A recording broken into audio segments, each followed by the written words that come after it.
It is day 2 of the Sean Diddy Combs federal trial. Combs' ex-girlfriend, Cassie Ventura, she is one of Combs' many accusers, testifying as a central witness. Is she ready? Very ready and confident. Thank you. Among other things, the singer is expected to address the 2016 video of Combs attacking her in a hotel when she was his girlfriend. Once hailed as a music mogul, a kingmaker, and a symbol of hip-hop success, Sean Diddy Combs saw that powerful image crack in real time. Yesterday, in a packed courtroom, Cassie Ventura took the stand, and everything changed. As she gave her testimony, the mood shifted. Seasoned reporters, no strangers to high-profile trials, were visibly moved. Her words carried weight, recounting painful chapters of her past with Diddy. For a moment, the man who once orchestrated a music empire Walked in there, Rachel. She had on a brown dress, form-fitting, visibly pregnant, head held high, and did not make any eye contact with the defendant, with Sean Combs. She said that Sean Combs directed everything from what she had on to the lighting in the room to how she was supposed to interact with the person that she was having sex with. And again, just to reiterate what is a freak off, the freak off essentially was something that Cassie said she learned about through Sean Combs about a year into their relationship. He described it as voyeurism, wanting to watch her have sex with someone else. And she said that she did it because she was 22, 21. She was young. She didn't know any better, and that she wanted to please Sean Combs. Among other things, the singer is expected to address the 2016 video of Combs attacking her in a hotel when she was his girlfriend. Combs has pleaded not guilty. His attorneys argue the video is evidence of jealousy, not sex trafficking. And now for the first time, jurors are hearing what Cassie has to say about that and other aspects of their 10-year relationship. For decades, Sean Diddy Combs moved through the music industry like a force of nature, and rightfully so. He built Bad Boy Records from the ground up, launched the careers of chart-topping artists, and expanded his influence into fashion, spirits, and media. On paper, Diddy was the blueprint for turning hip-hop into a global business empire. But now, that carefully curated image is under intense scrutiny. As Cassie Ventura gave her testimony in court, the contrast between Diddy's public persona and the private reality she described left many stunned. While magazines crowned him a cultural icon and fans applauded his empire building, Cassie was reportedly living a much darker version of the story, one hidden behind the lights and accolades. Diddy entered the courtroom for day 2 with trademark composure. Tailored suit, high-powered legal team, even nodding and smiling as if heading into a business meeting. But that calm began to crack the moment Cassie began to speak. Witnesses described a noticeable shift in his demeanor. The usual confidence faded. He fidgeted with his tie, adjusted his cufflinks, scribbled notes to his attorneys. His legal team raised multiple objections, clearly trying to regain control of the narrative. But Cassie remained composed, steady in her delivery. One courtroom reporter called it like watching someone lose control of their own story for the first time. Another noted he looked physically overwhelmed by the moment. Though the full details of Cassie's testimony haven't been released, observers say the gravity of her words was unmistakable. What she shared in court had the power to reshape how the world views one of music's most influential and once untouchable figures. At some point in time, she actually had said that she looked forward to the freak-offs. Why did Cassie express looking forward to these said freak-offs? When the prosecution asked her, was there ever a time that you enjoyed the freak-offs? This is when Cassie got choked up and she said, I did, but only because I got to spend one-on-one time with Combs, and I really did love him. And that is speaking to the psychological abuse, in addition to the physical abuse that she potentially experienced. Yeah. She's definitely laying out someone who was young, who was influenced by wanting to have this record career. She signed a 10-album deal with Bad Boy Entertainment, led by Sean Combs, and basically describes being enamored by Sean Combs, loving him, not knowing about certain things sexually, and him sort of telling her, teaching her about that. And what you hear is someone that was young and she even said, I was young, I was naive, I didn't know any better. But she's really telling the story of someone who thought she was going to be with someone in this music industry that was going to help her career, that cared about her, but quickly learned after the freak-offs that wasn't the case. And what I thought was also interesting is she said that after that first freak-off, she said she felt dirty. she didn't want to do it. And when she brought up the idea of having a conversation about the freak-offs in an email, which the jurors saw, she said she backpedaled in the email because Combs responded by saying, "I know, you don't want to do it." And she said, "Oh, no, well, it's not that." But that was the beginning. That was in 2010, where she brings up in an email that she wanted to have a conversation about this. And in her words, she didn't want to do it, but she felt like she had to do it. Well, Diane, prosecutors have wasted no time getting right into the alleged abuse that Cassie Ventura says she endured for years. Ventura telling jurors, quote, "He would bash my head, knock me over, drag me, kick me, stomp me in the head when I was down." She also got into the nature of those so-called freak-offs, saying that they involved hiring an escort and they performed under the direction of Combs, saying that they happened so frequently it eventually became a job for her to set them up. Ventura said she did not feel she had much of a choice but to participate, that she feared that Combs would retaliate or potentially blackmail her if she did not. And she's had at times to she's taken deep breaths, pausing her testimony, Combs appearing to be listening pretty passively with his hands in his lap. When Cassie Ventura took the stand, the courtroom fell silent. Everyone present knew her testimony would be significant, but no one, not even Diddy's high-profile legal team, seemed prepared for what followed. After years of silence, Cassie finally had the floor. She began quietly, her voice steady but charged with history. She described meeting Diddy Combs at just 19 years old. He, already a titan of the music industry, she, an aspiring model and singer with big dreams. From the beginning, she said, the imbalance of power was unmistakable. And according to her, Diddy was fully aware and fully in control. Her account unfolded deliberately, drawing the courtroom in. At first, it was the subtle signs of control. How he allegedly insisted on knowing her whereabouts at all times, and how he would appear unexpectedly when she was with friends. Then came the professional entanglement, claims that her music career became tethered to personal expectations.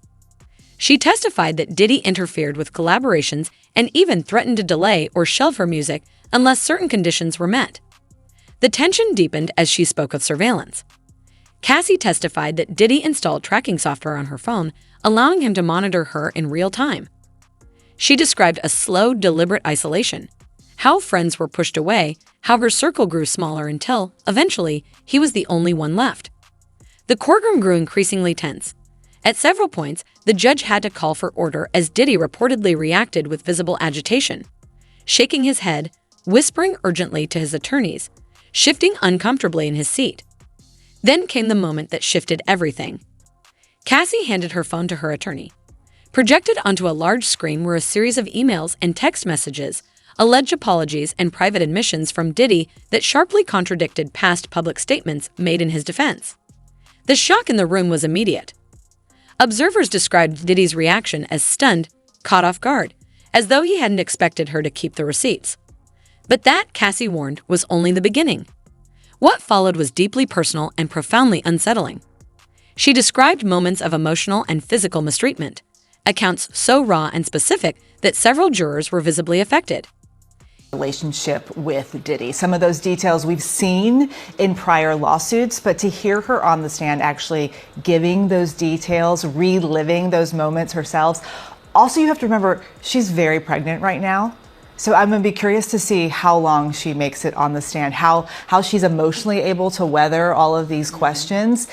And what's going to be interesting to watch is, the defense from the very start in their opening statement said that she chose to be there. So I'm going to be curious to see how she responds to questions about, was this her choice or did she feel like she had to do all of these things? I think what made Cassie emotional is having to describe the details of the freak-off and why she did it. When she talked about wanting to do it to please Sean Combs, that's when she broke down. Up until that point, she had just been answering the questions. She's a little soft-spoken at times, but that's when she got emotional. When she had to answer the question about if she enjoyed it, that's when she broke down because she said, I enjoyed being with Sean Combs.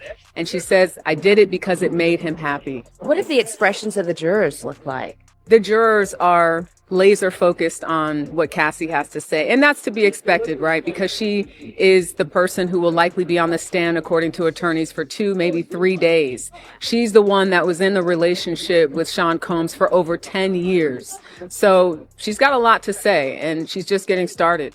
Just how important is Cassie's testimony to the prosecution? I think it really connects the dots, Rachel. When you look at that initial indictment and what's being alleged, she really is the person that has probably the most information about this idea that the prosecution says, which is creating a criminal enterprise for Sean Combs' sexual desires. Something else that the jurors saw today that sort of connects it back to this alleged criminal enterprise are 7 photos of people that were very close to Sean Combs, one even his former chief of staff. And these were all people that Cassie Ventura was able to name and explain the functions in terms of what they did: security, driver, chief of staff, someone that handled financials. So it's showing that she knew some of these people, again, because she was with him, around him for so long. I'd never seen testimony land with such emotional force. And all of this, Cassie said, was leading toward the most pivotal moment of her story: an incident at a hotel. One so serious that legal experts in the room suggested it could change the course of the entire trial. What began as a quiet testimony had become a reckoning, one that could unravel the legacy of one of music's most powerful men. Next voice, next voice. I thought I was going to die that night, Cassie Ventura said, her voice barely above a whisper. The courtroom fell into a breathless silence. All eyes were locked on her as she began to recount an incident that had never been shared with the public, not in interviews, not in rumors, not even in the tabloids. What she called the hotel episode had stayed hidden for years. Until now, Cassie told the court she kept it secret out of fear for her safety, fear for her career, and fear that no one would believe her over a man as powerful and admired as seen Diddy Combs. But on that day, sitting alone on the witness stand under oath, she chose to speak. She said the night began like so many others in her past, an industry afterparty filled with flashing lights, familiar faces, and polite small talk. But everything changed, she testified, after Diddy allegedly saw her speaking with another music executive. His expression darkened. He gripped her arm tightly. And behind the effortless smile he gave to the crowd, he allegedly whispered threats that chilled her to the core. Cassie described what happened next with haunting detail. She claimed Diddy pulled her through the hotel lobby toward the elevators, her steps unsteady as she tried to keep her composure. Hotel security noticed, but recognizing Combs, one guard simply asked, "Is everything okay?" Cassie paused on the stand. "He didn't even ask me if I was okay," she said. Then came the moment that changed the tone of the trial. Her legal team presented photos, snapshots taken by Cassie herself the morning after the incident. The images weren't glamorous. They weren't staged. They were blurry, taken in a mirror, her hand visibly shaking. But the bruises and marks were clear. "I took them in case no one ever believed me," she said. Diddy's lawyers immediately objected, questioning the timing and authenticity of the images. But the judge overruled, allowing the jury to see them. The reaction was immediate. One juror covered her mouth in shock. 2 others turned their eyes away. Another gripped a pen, taking notes with a trembling hand. Even the press gallery, hardened. What the defense is going to say is that this wasn't blackmail, this was not coercion, this was consensual. We know that Cassie started out with Sean Combs as an early person, with someone who is trying to get her career started, and he was going to help her. That's what the defense is going to say, that she was starting out and wanted someone to support her. They did their first record deal together. That's something I think the defense is going to focus on, and had it not been for Sean Combs, she wouldn't be where she is right now. The prosecution obviously is saying he was in control. It may have started out as a consensual, it may have started out with her being excited about seeing him, but ultimately he took control of that relationship. He took control of her career. This is their key witness, and she's on that stand trying to explain all of the charges that the prosecution wants to hit home with that jury. No, there was a moment early on when Cassie mentioned Dallas Austin, who she called a friend, who's a producer. So I don't know if that's someone that we're going to hear from.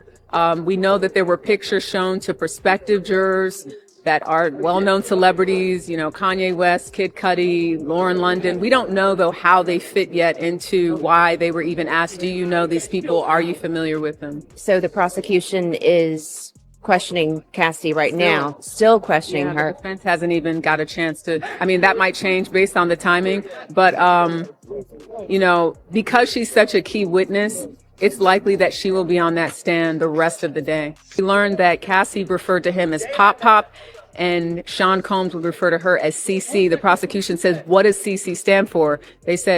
She said Cassie Combs. What kind of witness is Cassie coming off as to the jurors? I think naturally when you look at her visually, people see that she's pregnant and looking like she's due any day now. So they might, have empathy, sympathy for her in that way, but we don't really know. We know that they've been instructed to be fair and impartial. As to what type of witness she's coming off as, she's describing someone that she was, someone she said that was trying to figure out who she was at that time and who she was allowed to be. Now you're looking at somebody that's almost 40 years old, totally different person, but even in describing what was going on at her at that time, taking drugs, trying to please Sean Combs, she's really just sort of laying out the case for her not having a lot of control. So I think that's the takeaway. This is someone who is making it very clear that at that particular time in her life, she says she did not have any control really over what she wore, what she did, who she was having sex with. She's a different person now. But I think when she talks about those details and even reflecting on them for herself, as we saw today, by years of courtroom drama, sat stunned. This wasn't in the filings. It hadn't been teased in any pre-trial coverage. Even Diddy's attorneys looked blindsided, their faces tense as the gravity of Cassie's words sank in. Cassie continued, describing what happened behind the hotel room door. Property damaged, shouting, fear. She testified she was kept isolated, her phone taken, left to feel helpless and alone. Her words painted a chilling picture of control, of manipulation, and of trauma long buried beneath the surface of fame. As her testimony drew to a close, the courtroom turned its attention to Diddy. Gone was the confident music mogul. In his place sat a man visibly shaken, silent, unsettled, and exposed in a way the world had never seen before. According to courtroom observers, it was a moment that could change everything, not just the trial's trajectory, but the legacy of one of the music industry's most untouchable figures. Next voice, next voice. It was the moment no one in the courtroom would forget. Seeing Diddy Combs, a man long seen as calm, polished, and impervious to pressure, appeared to unravel before everyone's eyes. For decades, he had curated his public image down to the last detail: the designer suits, the unshakable demeanor, the aura of control. But as Cassie Ventura continued her second day of testimony, that facade began to crack. Visibly, reporters and legal veterans, many of whom had covered trials involving A-listers and politicians, described the scene as unlike anything they'd witnessed. The shift was palpable. With each new detail Cassie revealed, Diddy seemed to physically retreat, the bravado that had defined his career shrinking into a tightly clenched jaw and restless hands. Observers noted every tick: the fidgeting, the whispered exchanges with lawyers, the moment an attorney placed a hand on his arm to steady him. At one point, a note was passed across the defense table. In bold block letters, it read, "Stay calm." But it wasn't enough. The tension boiled over when Cassie began recounting an incident at Diddy's Hamptons estate. As she described a confrontation, Diddy slammed his hand on the table. The sound echoed through the courtroom. "Mr. Combs," the judge said sharply, "if you cannot control yourself, I will have you removed from this courtroom." For a moment, it looked like he might be. Throughout her testimony, Diddy was seen shaking his head, mouthing phrases like, "That's not true," seemingly unaware or unconcerned that the jury was watching. One court attendee described it as watching someone realize, maybe for the first time, that they're no longer in control of the narrative. For years, Cassie testified, Diddy had allegedly controlled nearly every aspect of her life. But now, she had the floor, and he couldn't edit her, silence her, or spin her story. Then came what many now consider the turning point: audio recordings.